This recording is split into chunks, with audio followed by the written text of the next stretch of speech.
Okay, this question says to prove that cot of x plus tan of x is equal to sec of x times cosec of x. All right, well, to prove something like this, there's two options. I can try and start at one and do calculations until I end at the other, or I can calculate on them both until I know that they're the same. I think I might do the second one because each of these I can write in terms of cos and sine, and it might be easier to see what's going on there. So let me start with the left-hand part, not cos, cot of x plus tan of x. Now cot, tan is definitely sine over cos, and cot's the other way.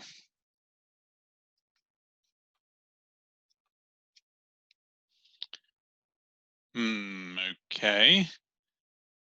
Well, I guess if I've got fractions, I could try and add them, which means I'd have to have the same denominator. So if I multiply this one by cos on the top and bottom,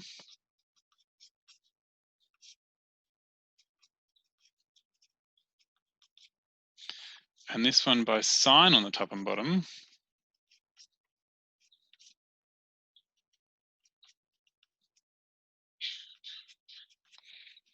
then they'll have the same denominator, and I'll get cos x squared plus sine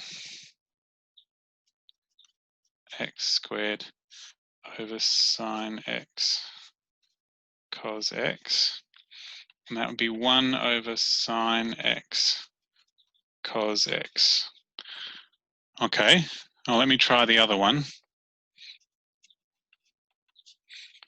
Sec x cosec x. Well, sec is 1 over cos, and cosec is 1 over sine, and that is 1 over cos sine x cos x. Okay, so they're the same. So therefore, cot x plus tan x is the same as sec x cosec x. All right.